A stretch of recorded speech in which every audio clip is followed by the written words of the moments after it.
안녕하세요. 꾸벅하고 인사드립니다. 저는 보육원 출신의 21살 사회초년생입니다. 부모님은 얼굴도 모르고 일가 친척도 하나 없습니다. 천의 고아로 18에 어른이 됐습니다. 보육원을 나와서 자립을 했거든요. 그리고 19에 사랑하는 사람을 만나 결혼까지 약속했는데 이게 일생일대의 실수이자 비극이 될 줄은 몰랐습니다. 그 일을 겪으면서 제가 깨달은 건 분수에 맞지 않는 횡재는 결국 횡액으로 변한다는 거였어요. 어리석게도 로또 맞은 줄 알았으나 실은 쪽박이었던 슬픈 사연을 하마터면 목숨까지 위태로울 뻔했던 그 악마 같은 사람들에 대해 이야기를 해보겠습니다. 부디 끝까지 들어주세요. 저는 갓난아기 때부터 보육원에 맡겨져 시설 선생님이 엄마인 줄 알고 자랐습니다. 제 이름도 시설 선생님이 지어주셨습니다. 민초이. 감사하게도 예쁜 이름이라 제 마음에 쏙 듭니다. 아마 다른 원생들과 구별하기 쉬운 이름으로 지으셨겠죠.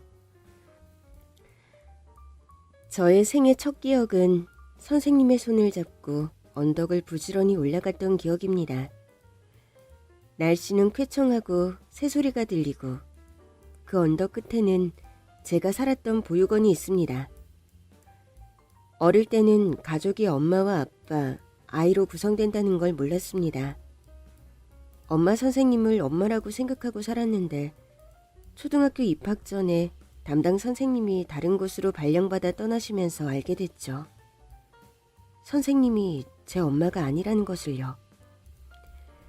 그래도 처음엔 떠난 엄마 선생님이 너무 보고 싶고 그리워서 엄마한테 편지를 굉장히 많이 썼어요.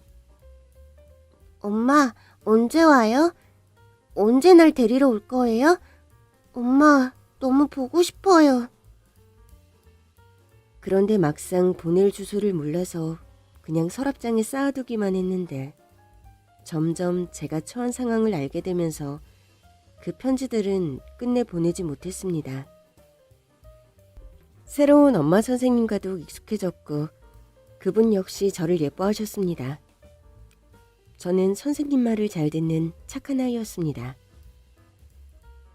초등학교 때 친구들이랑 같이 놀이공원을 가게 됐는데 엄마와 아빠의 손을 잡고 가운데에서 폴짝폴짝 뛰어가는 아이를 보고 그때 처음으로 일반적인 가족, 가정에 대해서 알게 됐습니다.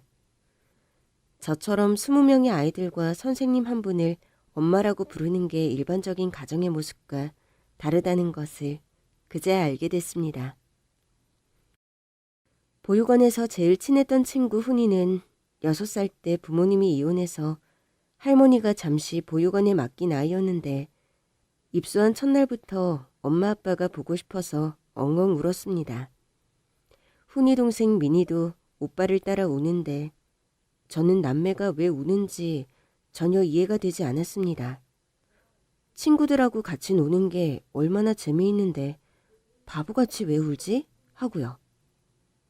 나중에 알게 됐죠. 훈이는 엄마 아빠가 있는 아이고 저렇게 울 정도로 부모님과 좋은 추억이 있었다는 것을요. 이렇게 보육원에는 피치 못할 사정으로 부모와 떨어져 살거나 부모에게 버림받은 아이들과 저처럼 부모가 돌아가시고 없는 아이들이 함께 어울리며 자랐습니다.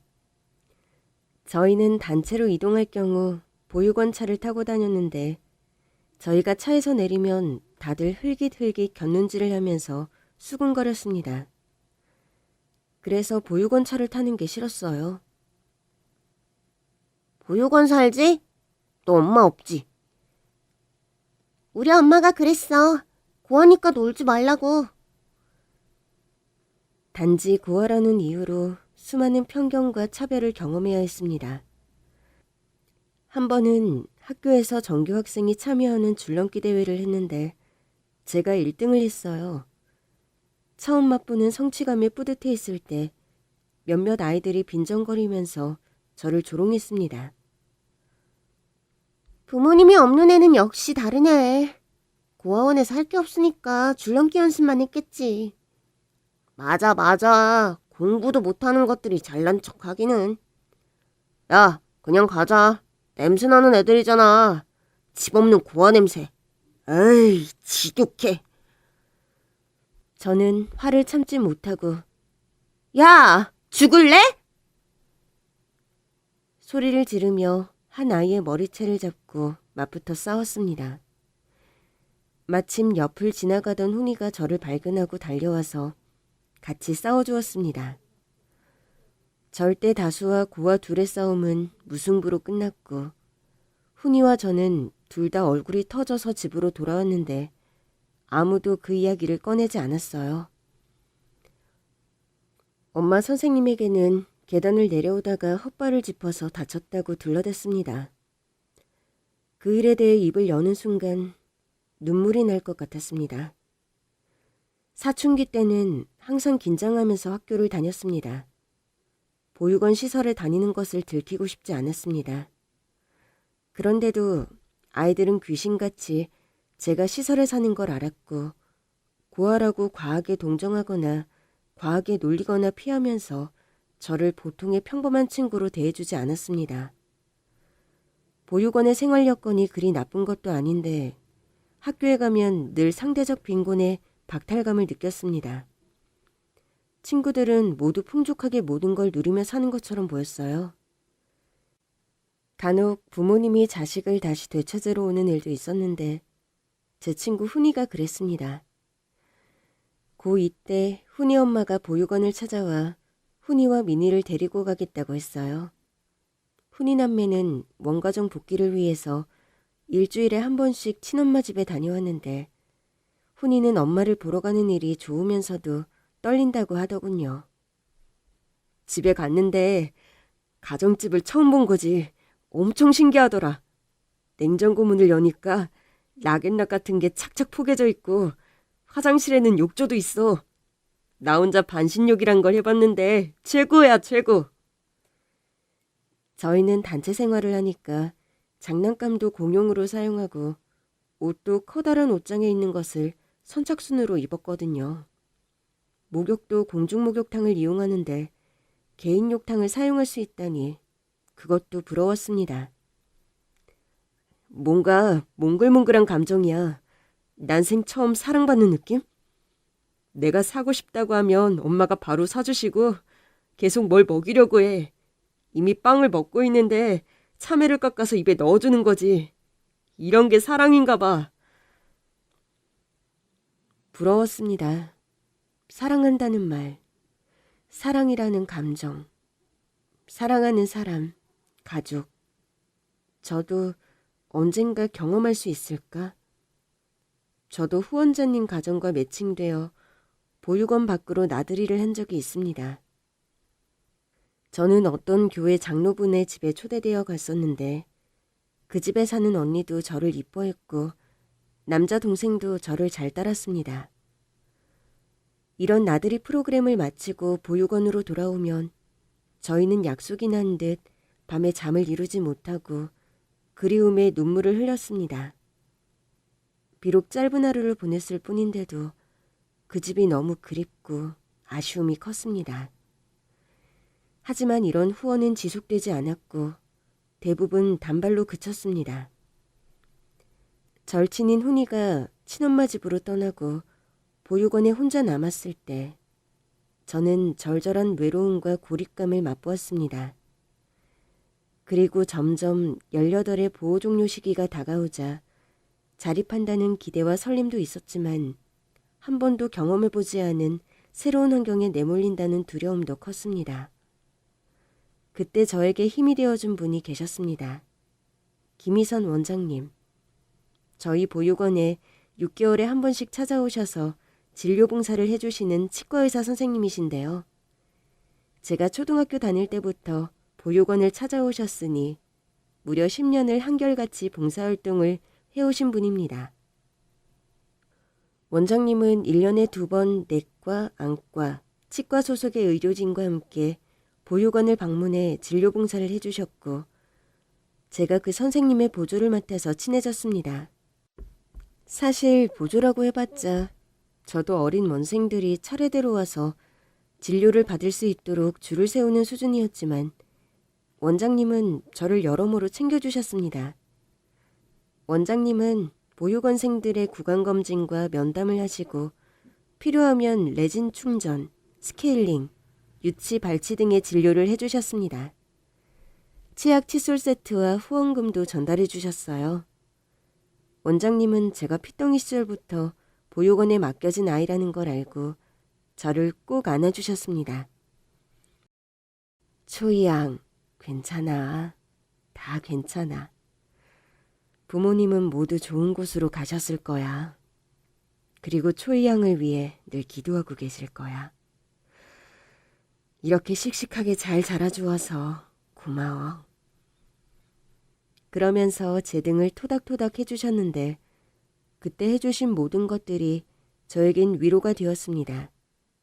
이런 훌륭하시고 천사 같은 선생님도 제가 보육원을 나가면 이제는 영영 못 본다고 생각하니 울적하더군요. 저는 검진이 다 끝나기를 기다려 마지막으로 인사를 드렸어요. 선생님, 수고 많으셨습니다. 어머, 초이양. 초이양도 고생했어. 우리 이제 또 6개월 후에 보겠네? 아마 그땐 제가 없을 거예요. 아니, 왜? 초이양 나이가 벌써 그렇게 됐어? 꼬맹이 때부터 봐서 그대로인 줄 알아. 어떻게 자립할 준비는 다 했어? 기숙사가 있는 회사에 면접을 봤어요. 큰 이변이 없는 한 합격이 되지 않을까 싶어요. 왜? 시험을 잘 봤어? 그것보다 제가 보육원에 살고 있다니까 면접관이 우셨어요. 제가 너무 멋지고 빛나 보인다고도 하셨어요. 아마 제 환경이 불쌍하고 어둡다고 생각하니까 그렇게 말씀하신 거겠죠? 달도 없는 칠흑 같은 밤일수록 샛별이 더 빛나 보이잖아요. 어쩌면 그분이 안목이 있어서 초이양의 가치를 알아본 거겠지. 초이양은 그럴 가치가 있는 사람이야. 그걸 잊지 마. 그리고 자립은 또 다른 기회야. 이제 뭐든 할 수 있어. 초이양, 하고 싶은 걸 하면서 살아요. 응원할게. 맞다. 이건 내 전화번호. 서울에 오게 되면 꼭 연락해요. 힘든 일이 생기면 언제든 지체 말고 연락하겠다고 꾹꾹 약속해요. 김희선 원장님은 제 두 손을 꼭 잡으면서 어디를 가든 저답게 살라고 응원해 주셨고 저는 그 말에 굉장히 힘을 얻었습니다.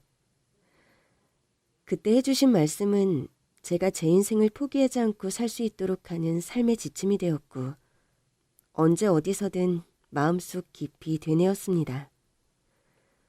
이윽고 만 18세가 되는 생일이 되었고 저는 보육원을 떠날 순간이 찾아왔습니다. 보육원 퇴소 전날 보육원 원생들이 저 몰래 파티를 열어주었습니다. 자립을 축하하며 저를 응원하는 아이들을 보며 가슴이 뭉클했습니다. 그리고 보육원에서 보낸 19년의 삶을 정리하는 짐을 싸는데 캐리어가 남을 정도로 짐이 적어서 민망할 정도였어요. 캐리어 하나를 다 채우지도 못하는 제 인생이 몹시도 씁쓸했습니다. 캐리어를 끌고 혼자 서울역으로 갔어요. 열차를 타고 출발하는데 눈물이 났어요. 더 이상 마음 둘 곳이 없다는 생각이 들면서 왈칵 눈물이 쏟아졌어요. 그때 좀 막 소리내어 울었습니다. 한 아주머니가 말없이 손수건을 건네주셨어요. 저도 말없이 눈물을 닦으면서 서울역에 도착했고 곧바로 회사 기숙사로 향했어요. 기숙사의 짐을 한두 개씩 푸는데 쓸쓸했습니다. 내 삶은 쓸쓸하고 쉽지 않겠다는 생각이 들었습니다. 기숙사는 1년도 안 돼 나오게 됐습니다. 회사를 그만둬야 했거든요. 기숙사에는 4명이 한 방을 썼는데 어느 날 룸메이트 하나가 10만 원을 잃어버리는 일이 발생했어요. 그 친구는 도둑을 맞았다며 그 돈을 훔쳐간 사람으로 저를 지목했고 당연히 제가 아니라고 부인했지만 모두들 믿어주지 않더군요. 야, 민초이, 내놔. 네가 가져갔지? 아, 어디서 모른 척 입 꾹 닫고 있어? 지금 무슨 말을 하는 거야? 내가 왜 네 돈을 가져가? 헐, 민초이가 아닐 리가. 원래 고아들 손버릇 나쁘기로 유명하잖아. 야, 그만해. 고아가 그런다는 편견과 선입견 좀 버려. 편견 좋아하시네. 야, 좋은 말 할 때 내놔. 내 돈 내놓으라고! 결국 당사자가 돈 10만 원을 고향 친구에게 급하게 빌려줬던 일을 나중에 떠올리고 사건은 무마됐지만 끝까지 저에게 오해해서 미안하다는 말을 하지 않았어요. 다른 룸메이트들도 사과를 하지 않는 걸 보면서 저는 서운함을 넘어 분노와 증오심에 휩싸였어요. 억울했고 화를 참지 못했습니다. 더 이상 그들과 한 공간에서 숨을 쉬기도 싫었어요. 그래서 홧김에 사직서를 내고 기숙사를 나와버렸습니다.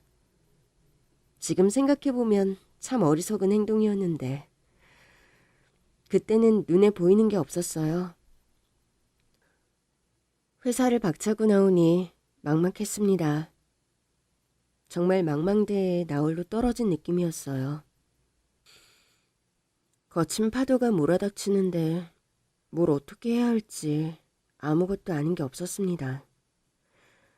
보육원에 있을 땐 모르는 게 있으면 선생님한테 물어보고 잠잘 때 같이 잘 수 있는 친구들이 있었는데 퇴소하고 혼자 모든 걸 해결해야 하니까 외롭고도 막막했습니다. 깜깜하고 텅 빈 방에 혼자 있는 것이 무서웠습니다. 서둘러 일자리부터 구해야 했습니다.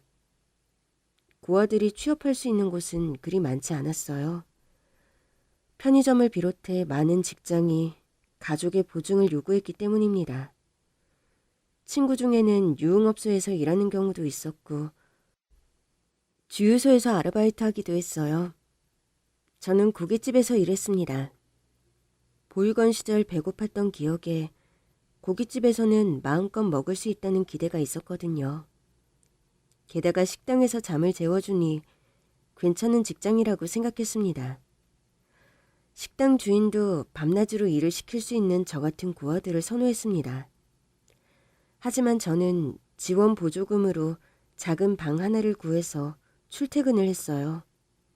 그렇게 살아보고 싶었거든요.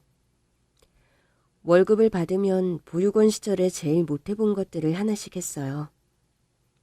학창시절 친구들이 하는 게 많이 부러웠던 네일아트도 받아보고 제가 좋아하는 피자를 한 판 사서 집에 들어갔는데 그게 제일 행복했습니다. 시설 생활을 하면서 선생님들이 했던 말이 돈 쓰면 안 돼. 돈 아껴 써야 돼. 라고만 했지 돈을 어떻게 사용했다라는 이야기를 잘 들려주지 않다 보니 돈을 어떻게 해야 할지 잘 몰랐습니다. 자립지원금이 나왔지만 생각지도 못했던 비용은 늘 발생했고 제가 세웠던 계획은 처음부터 무너져서 어떻게 살아야 하나 답을 찾고 있을 때 운명처럼 김희선 원장님이 나타났습니다.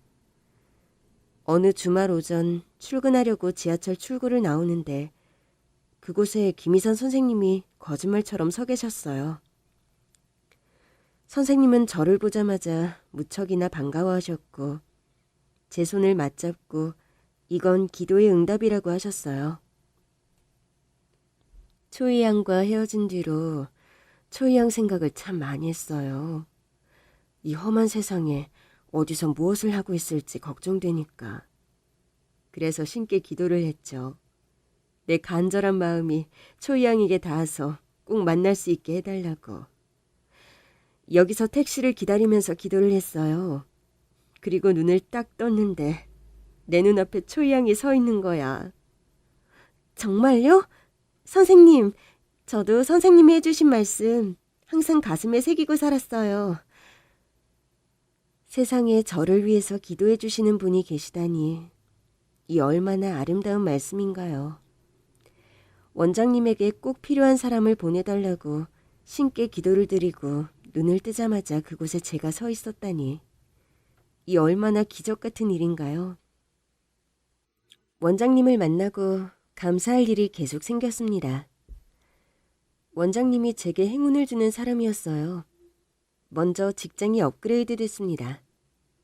원장님은 제가 종합병원 약국에 일할 수 있도록 추천도 해주시고 보증도 해주셨어요. 비록 2년 일하는 계약직이었지만 새 직장은 고깃집에 비할 바가 아니었어요. 보통의 직장인처럼 오전 9시 출근에 저녁 6시 퇴근을 했습니다.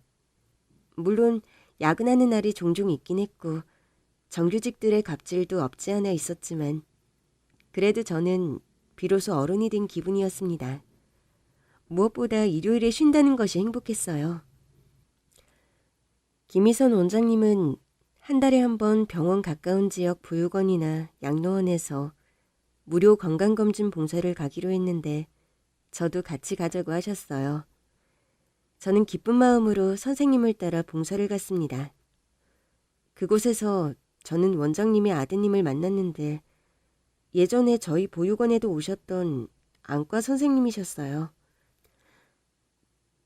그때는 인턴이었는데 지금은 전문의가 되셨다고 하더군요. 그분은 저를 알아보고 무척 반가워하셨어요. 제가 뭐라고 기억까지 해주실까 싶어서 쑥스러움에 몸둘 바를 몰랐습니다. 초이 양, 우리 아들 어때요?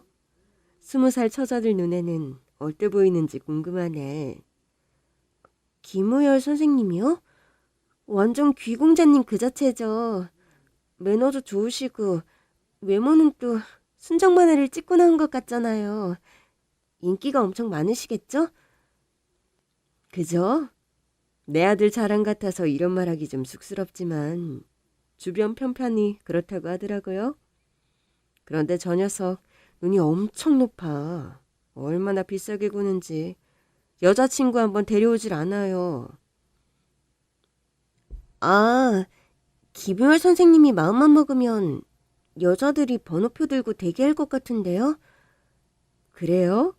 초이 양은 어때요? 우리 아들이 데이트 신청하면 만날 의사는 있어요? 네? 이건 비밀인데 우리 아들이 초이 양한테 관심이 있는 것 같아. 설마요. 어디 한번 물어봐요. 내 말이 사실인지 아닌지. 선생님, 저한테 농담이 지나치세요. 원장님은 아드님이 저에게 호감이 있는 것 같다고 자꾸 저를 부추기셨습니다. 저는 당연히 전문직 의사 선생님이 고아인 저를 좋아한다는 게 믿기지 않았죠. 김우열 선생님은 나이 29, 저보다 9살이 많았지만 아저씨 같은 느낌은 아니었고 귀여운 이미지였습니다. 선생님의 조건이라면 대한민국 최고의 신부감을 얻을 수 있을 것 같은데 왜 저같이 아무것도 없는 사람을 좋아한다고 하는지 말도 안 된다고 생각했어요. 그런데 이럴 수가. 저에게 꿈 같은 일이 일어났어요. 김우열 선생님이 저에게 데이트를 신청했습니다. 그렇게 쉬는 주말 놀이동산에서 우리는 만났어요. 데이트하면 놀이동산이죠. 안 그래요? 저는 데이트가 처음이라. 조이 씨 완전 애기네, 애기. 우열 선생님이 웃으며 저를 놀리는가 했는데 뜬금없이 고백을 했어요. 조이 씨, 나는요, 어머니를 돕는 초이 씨를 보면서 참 예쁜 소녀라고 생각했어요. 보육원 동생들도 잘 돌보고 선생님 말씀도 잘 듣는 착한 소녀.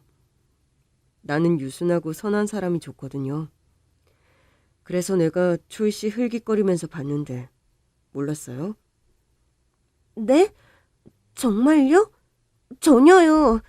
진짜 그러셨어요? 그럼요. 내가 왜 거짓말을 하겠어요. 조이 씨 퇴소하고 못 본다고 생각하니까 마음 한켠이 헛헛하고 쓸쓸해서 울 뻔했어요. 선생님, 저한테 자꾸 농담하시면 저 화낼 거예요? 농담 아닌데? 진짠데? 왜 내 진심을 몰라주지? 그 말이 진심이길 바랬습니다. 우열 선생님이 그윽한 눈으로 저를 쳐다보셨어요. 넌 잘 모르는 것 같은데 너는 사랑받기에 충분한 사람이고 그 사랑을 충분히 누렸으면 좋겠어. 보육원에 있으면 방문객들에게 의뢰 듣는 말이었는데 진심으로 저에게 와닿은 건 이때가 처음이었습니다. 진심 담긴 그 한마디 덕분에 결핍됐던 제 삶이 좀 채워지는 느낌이 들었고 저 또한 사랑을 가득 채워서 다른 사람에게 전하고 싶다는 감정이 벅차올랐습니다. 서울 와서 다시 만난 보육원 절친 훈이한테 이 이야기를 자랑삼아 하니까 훈이는 제가 미쳤다고 했어요. 제가 미쳐서 환각에 빠진 게 아니냐고요. 하지만 상상이나 망상이 아니라 진짜 현실이었습니다. 우열 선생님과의 만남으로 저는 사랑이라는 감정을 느꼈습니다. 언젠가 훈이가 말했던 몽글몽글한 느낌이라고 말해주었죠. 저는 선생님에게 예쁘게 보이려고 새 옷도 진짜 많이 샀습니다. 내일도 열심히 받으러 다녔고요. 시설에서는 못했던 것들을 해보면서 행복했습니다. 친구야, 나 이거 샀다? 어때? 대학생이 되어 맨날 빈둥대던 훈이는 시큰둥하게 대답했습니다. 잘 모르겠는데 새로 산 거 맞아? 야! 예쁘긴 한데 너 돈 함부로 쓰지 마. 왜? 왜긴 우리같이 정에 굶주린 애들이 까딱 잘못하면 인생 골로 가는 거야. 열나 돈 벌어서 남자한테 선물 줘, 돈 빌려줘. 그러다가 헌신짝 취급받는다고. 야, 우리 오빠는 달라. 얼마나 훌륭한 사람인지 너도 알잖아. 봉사도 열심히 다니고 나한테도 엄청 잘하는 거. 어떻게 네가 그렇게 말해? 알았어, 울지 마. 내가 잘못했어. 저는 낮에는 병원 약국에서 일하고 저녁에는 수능 공부를 다시 시작했어요. 훈이한테 자극받기도 했고 우열 선생님에게 어울리는 여자친구가 되고 싶었거든요. 돈을 모으는 것이 목표였던 과거와 달리 저에게 새로운 목표가 생겼습니다. 그건 사회복지사가 되어 저와 같은 처지의 아이들이나 어려운 이웃들을 돕고 싶다는 꿈이 생겼습니다. 김희선 원장님과 우열 선생님은 저의 꿈을 응원해 주셨어요. 그리고 우열 선생님은 수능을 본 이듬해 봄에 결혼하자면서 청혼을 하셨습니다.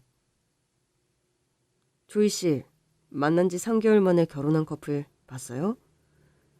아니요, 저는 아직 못 봤는데요. 우리가 해볼까요? 우리 결혼해요. 저는 전생에 나라를 구한 게 아니라 우주를 구한 게 아닐까요? 제가 뭐라고 저 훌륭한 분이 청혼을 하는 걸까요?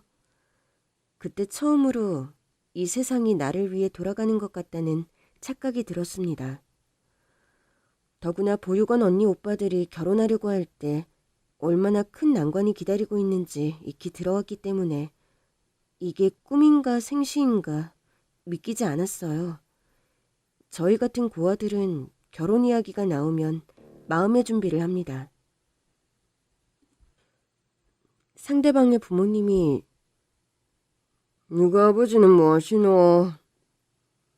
하고 물으시면 어떻게 대답할지 생각만 해도 식은땀이 흐르거든요. 그래서 다들 연애는 그럭저럭 하는데 결혼 이야기만 나오면 주눅이 들어 맥을 못 춥니다. 실제로 아는 언니가 결혼하려고 할 때 시어머니 될 사람이 성경험 유무와 성병 유무를 알 수 있는 병원 진단서도 떼어오라고 했대요. 그런 모욕에도 불구하고 결혼했는데 남편이 술 먹고 폭행을 일삼는다고 했습니다. 언니는 애들이 자랄 때까지 최대한 참아보겠다고 했어요. 어떤 사람들은 부모가 없는 고아에게 함부로 대해도 된다고 생각하지만 그렇지 않은 분들도 많습니다. 바로 제 남자친구와 시어머니가 될 김희선 원장님처럼요. 두 분 모두 저를 있는 그대로 받아주시니 이런 행운이 어디 있겠어요? 감사하다는 말밖엔 안 나왔습니다. 부모에게 버림받은 저에게 꽁쳐둔 복이 늦게 터진 것 같았습니다. 그러면서도 한편으로는 찜찜했습니다. 아마 훈이가 했던 말 때문인 것 같아요. 야, 구하라고 취업하기도 어렵고 결혼하기도 쉽지 않은데 의사가 너랑 결혼하려고 한다는 게 말이 되냐? 원래 훌륭하신 분들이라고 몇 번을 말해. 넌 내가 그렇게 우습냐?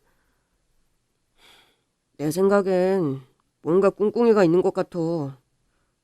무슨 꿍꿍이? 뭐? 내가 가진 게 뭐가 있다고 무일푼의 고아를 왜 해?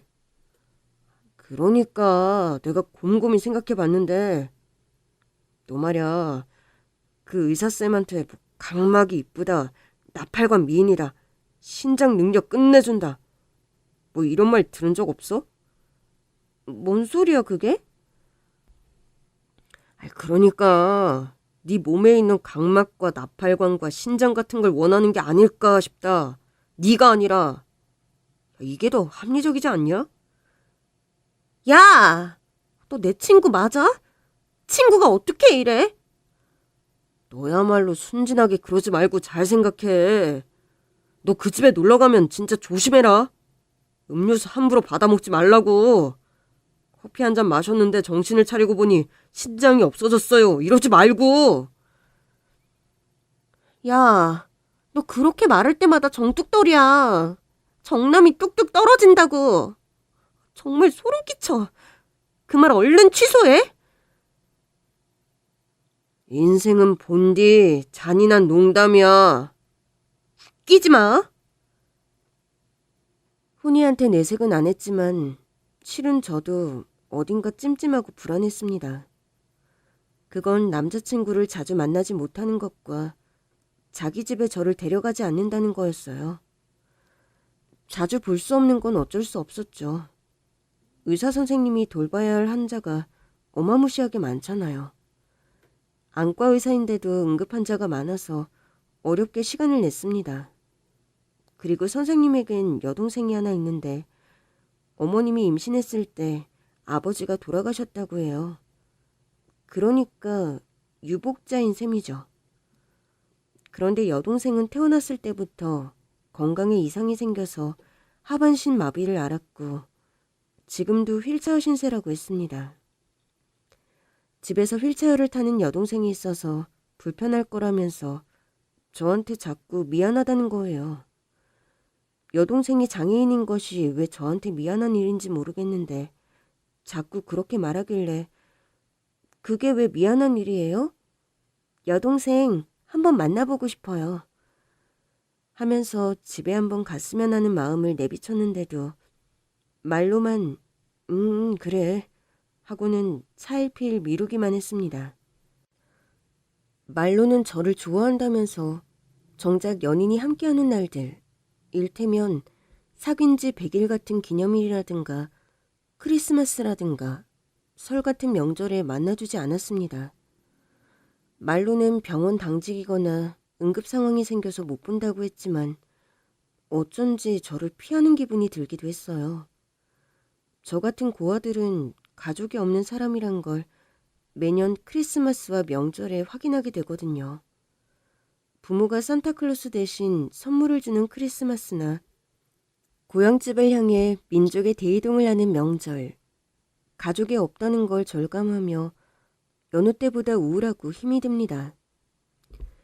남자친구와 사귀면서 이제는 나도 가족과 함께하는 크리스마스와 연말을 보내겠거니 했는데 아니었어요. 나 홀로 크리스마스를 보내고 나 홀로 연말을 났습니다. 남자친구는 절 초대하지 않았습니다. 그리고 설 연휴에도 마찬가지였어요. 그런데도 남자친구는 이상하게 결혼만큼은 서둘렀습니다. 만나면 결혼 준비 이야기만 할 정도였으니까요. 우리 결혼식은 호텔 괜찮지? 아니다. 혼주석이 비어있으면 곤란하려나? 사람들 시선 신경 쓰일까? 어때? 뭐 오빠 편한 대로 해요. 이건 엄마랑 한번 상의해볼게. 결혼하면 신혼집 말고 합가했으면 하는데 우리 엄마랑도 편하잖아. 네, 저는 상관없어요. 역시 자기도 얼른 우리 가족과 다 만나면 좋겠다. 제가 말은 안 해도 불편해하는 낌새를 눈치챘는지 남자친구가 드디어 여동생과 한번 보자고 하더군요. 상견례를 하자고요. 정식으로 시누이까지 참석해서 인사를 나눈다고 생각하니 이젠 정말 한 식구가 된 듯 설렜습니다. 저희는 고급 한정 식당에서 만났어요. 시어머니와 남자친구가 바쁜 와중에 시간을 내어준 것에 저는 감사할 따름이었죠. 그날 처음 보는 예비 시누이는 햇볕에 한 번도 그을린 적이 없는 것처럼 새하였습니다. 백설공주가 인간이라면 시누이 같은 얼굴이 아니었을까 싶을 정도로 하였어요. 이름은 김소희. 나이는 저보다 1살 어린 20살이었는데 어딘가 기품이 있어 보였어요. 초록색 원피스를 곱게 차려입고 휠체어에 앉아있는 모습을 물끄러미 쳐다보다가 퍼뜩 정신이 들었습니다. 소희는 처음 보지? 몸이 허약하고 잔병치레가 잦아서 바깥 나들이는 엄두도 못 내. 엄마로서 마음이 너무 아프지. 안녕하세요. 민초희입니다. 만나서 반가워요. 네. 소희 씨는 말이 별로 없었어요. 그래서 눈치가 보였습니다. 혹시 제가 구하라서 자기 가족이 되는 것이 싫은 것은 아닐까 미리 걱정하고 앞서 불안했습니다. 이날 소희 씨가 처음 한 말은 저 화장실 가고 싶어요. 였어요. 저는 예비 시누이에게 점수를 따고 싶어서 벌떡 일어섰습니다. 저도 같이 다녀올게요. 소희는 말이 없었고 원장님은 좀 불편해하셨어요. 어머, 아유, 그래 줄래요? 그래도 될까? 소희는 어때? 소희 씨가 고개를 끄덕였습니다. 저는 날아갈 듯 기뻤습니다. 괜히 들떠서 예비 시누이 기분을 망치지 말자고 속으로 되뇌이며 휠체어를 밀었습니다. 화장실에 도착했을 때 소희 씨가 언니, 잠시만 하면서 자신에게 가까이 오라는 손짓을 했어요. 제가 소희 씨에게 다가갔을 때 소희 씨는 제 귀에 대고 들릴락 말락하는 작은 목소리로 빠르게 속삭였습니다. 언니, 도망가요. 저는 놀라서 예? 하고 되물었고 시누이가 다시 한번 소리 죽여서 경고를 했습니다. 저 사람들 악마예요. 대체 뭔 말을 하는지 몰라서 저는 어안이 벙벙해졌습니다. 천사 같은 김희선 선생님과 우열 선생님을 악마라고 하는 말을 어떻게 믿을 수 있겠어요? 왜 가족을 그렇게 욕을 할까? 왜 그들을 악마라고 하는지 그 이유를 물으려고 했는데 아쉽게도 신우의 이야기를 더 들을 수가 없었습니다. 제가 입을 떼기도 전에 원장님이 화장실로 뒤따라 들어오셨거든요. 아유, 아무리 우리 식구가 될 사람이라지만 상견례에서 예의가 아닌 것 같아서. 초희 씨, 들어가 있어. 내가 소희 챙길게. 얼른. 예. 어딘가 저와 소희가 같이 있는 게 불편해 보이셨어요. 그렇게 음식을 먹는 둥 마는 둥 하다가 헤어졌습니다. 남자친구가 차를 가지러 간 사이 소희 씨가 악수를 청했고 저는 소희 씨의 손을 잡았습니다. 그리고 원장님이 잠시 한눈을 파는 사이 소희 씨가 아무도 모르게 제 호주머니에 쪽지 하나를 재빠르게 넣었습니다. 그 내용이 뭘까 두려운 마음에 집으로 돌아와 아무도 없을 때 쪽지를 꺼내보았습니다.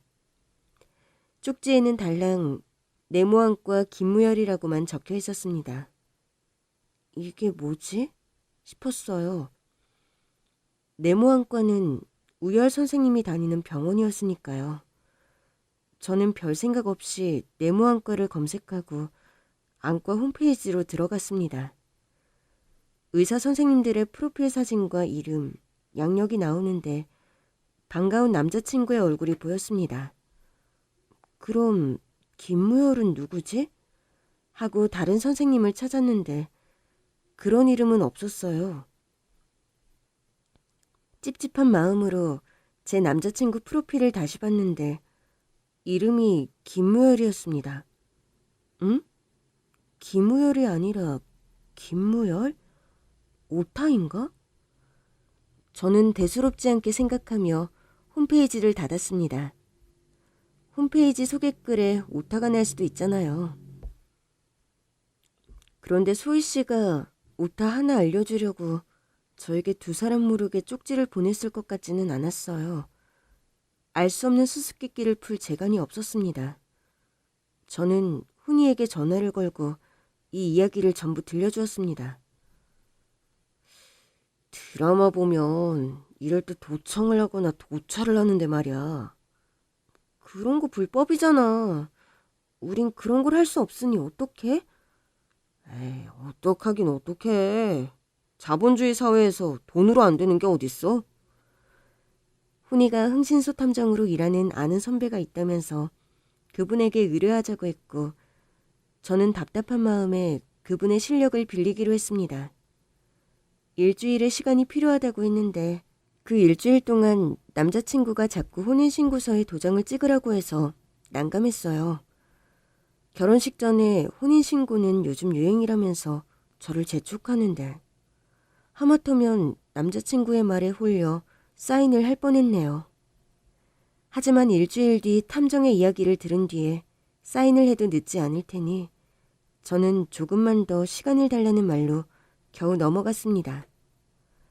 그리고 일주일 뒤 알게 된 놀라운 사실. 김무열 씨 쌍둥이 형 있는 거 알았어요? 김우열이라고. 예? 쌍둥이? 형이요? 김우열이 제 남자친구인데 김무열이 아니라? 그럴 리가요. 맞아요.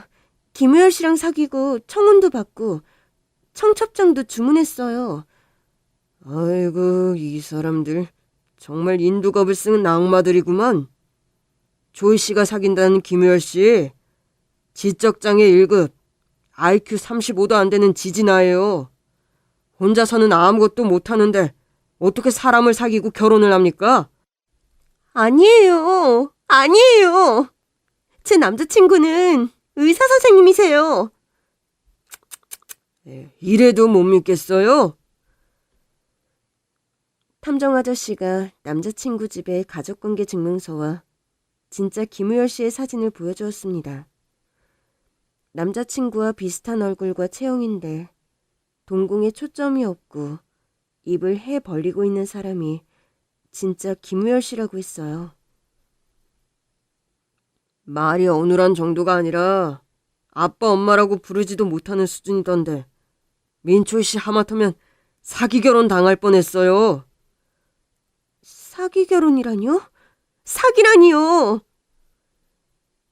탐정 아저씨가 조사한 남자친구네 집의 진실은 이러했습니다. 시어머니에게는 쌍둥이 아들 둘과 하반신 마비인 딸 하나가 있었습니다. 쌍둥이 아들 중 형은 지적장애를 앓아서 평생 다른 사람의 도움을 받아야 하는 처지였고 쌍둥이 동생은 영특하여 안과의가 되었습니다. 그런데 쌍둥이들이 성장하면서 장가갈 나이가 됐는데 바보 형에게 시집 오겠다는 여자가 있을 리 없었죠. 시어머니는 똑똑하지만 사악했던 동생과 음흉하고도 흉측한 작전을 짰습니다. 동생이 형의 이름으로 형인 척 여자를 꼬셔서 결혼을 하고 첫날 밤에 신랑을 바꿔치기 하면 법적으로 혼인관계인 그 여자가 어쩌겠냐는 거죠. 그래서 집안이 좋거나 머리가 좋은 여자는 일단 거르고 저처럼 부모 없는 고하거나 멍청한 여자를 찾았던 거예요. 가스라이팅으로 도망가지 않게 잡아둘 수 있을 거라고요. 어떻게 그런 일이 가능할까 싶으시죠? 그런데 실제로 저처럼 당한 여자들이 2명이나 더 있었어요. 첫 번째 신부는 첫날 밤에 갑자기 바보가 돼버린 신랑을 보고 너무 기겁해서 뒷걸음질 치다가 그만 계단에서 굴러 세상을 떠났고요. 두 번째 신부는 도망치려고 했지만 뜻대로 되지 않아서 결혼한 지 일주일 만에 극단적인 선택을 했다고 합니다. 두 신부의 죽음은 명백한 사고사에 타살이 아니었기에 진실은 소리 소문 없이 조용히 묻히고 세월에 잊혀졌다고 했어요. 그리고 더 놀라운 사실은 소희 씨의 아버지가 돌아가신 게 아니라 친아버지를 만나지 못하도록 소희 씨를 감금하고 있다는 겁니다. 장애가 있는 아이를 키우려면 엄청난 돈이 드니까 소희 씨를 인질로 삼아서 고액의 양육비를 받고 있었던 거예요. 소희 씨는 휴대폰도 없이 혼자서는 바깥 나들이도 못한 채 가정교사와 가사도우미 이모들과 집안에 감금되어 있다고 하는데 대체 어떻게 하면 사람들이 이럴까요? 취약계층을 위해 봉사하고 힘든 사람들에게 용기를 주던 그 선하고 훌륭했던 사람들은 대체 어디로 간 걸까요? 불현듯 원장님이 신께 기도한 응답이 저였다는 말이 생각났어요. 저를 인간적으로 사랑해서 그런 줄 알았는데 그분이 간절히 기다렸던 것은 자신의 첫째 아들에게 던져줄 희생양이었고 천에 고하였던 제가 그들이 원하는 조건에 딱 맞는 아이였을 뿐이라는 사실에 충격을 받고 정신이 멍해졌습니다.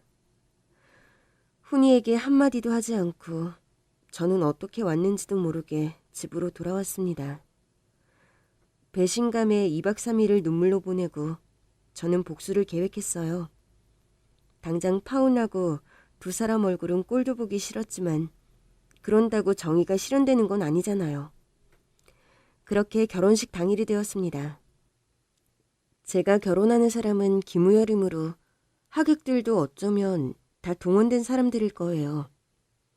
그래도 저는 많은 사람들 앞에서 그들의 만행을 까발리고 싶었습니다. 소희 씨도 단정한 원피스 차림으로 가족석에 앉아 있었어요. 저는 신부화장이고 웨딩드레스고 주는 대로 입고 주는 대로 걸쳤습니다. 시간이 어떻게 가는지도 몰랐어요. 시어머니는 뭔가 그렇게 좋은지 연신 웃느라 바빴고 김무열은 마지막 김무열 연기에 혼신의 힘을 다했습니다. 성혼 서약 중요한 건 행복한 가정을 꾸려서 살고 싶다는 꿈이 있는데 기회가 없네요. 이윽고 혼인 서약 시간이 되었습니다. 주례가 신랑 김우열 군은 신부 민초이 양을 아내로 맞아 기쁠 때나 슬플 때나 사랑하고 존중하며 존경하고 배려하면서 일생을 살겠습니까? 김무열 동생 김무열이 대답했습니다. 네. 저는 속으로 훗 코웃음을 쳤습니다. 이번엔 제 차례였어요. 그럼 신부에게 묻겠습니다. 신부 민초이 양은 신랑 김우열 군을 남편으로 맞아 기쁠 때나 슬플 때나. 저는 더 기다리지 못하고 주례 선생님의 마이크를 냅다 뺏어 들고 크게 외쳤습니다. 마치 대한독립 만세를 외치듯 큰 소리로 아니요! 이 결혼 안 돼요! 못해요! 죽어도 할 수 없어요! 주례는 당황해서 입을 틀어막고 신랑은 눈이 동그래지고 시어머니는 갑자기 얼음이 됐습니다. 아니요. 이 결혼 못합니다. 왜냐고요? 지금 여기 서 있는 사람은 김우열이 아니기 때문입니다. 하객들이 무슨 일인가 하고 웅성웅성거리기 시작했습니다. 안 그래요, 김무열 씨? 이제 그만 그 뻔뻔한 가면을 벗으시지? 대체 무슨 소리를 하는 거야? 너 머리에 총 맞았니? 김무열이 제 마이크를 뺏으려고 달려들었고 저는 주먹으로 김무열의 아구창을 후려갈기고 마이크를 사수했습니다. 여러분! 이 사람은 김무열 동생 김무열입니다. 저한테 지금까지 사기치고 있어요. 왜냐? 김무열은 지능에 문제가 있는 장애인이거든요.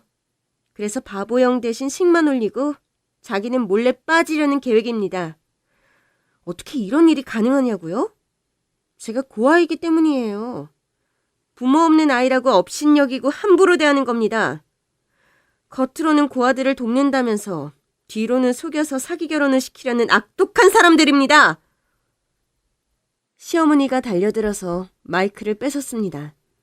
야, 내가 너한테 해준 게 얼만데 이따위로 뒤통수를 때려? 이래서 고아들 거두는 거 아니라더니 영판니 이야기구나. 먼저 배신한 사람이 누군데요? 저는 원장님을 어머니처럼 따랐고 우열 씨도 친오빠 이상으로 존경했어요.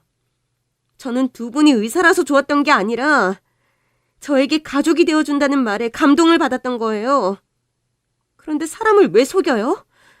그냥 솔직하게 지진아 아들 돌볼 사람이 필요하다고 하시지. 그럼 애꿎은 사람이 죽지도 않았을 거고 저도 이렇게 배신감에 떨지도 않았을 거예요.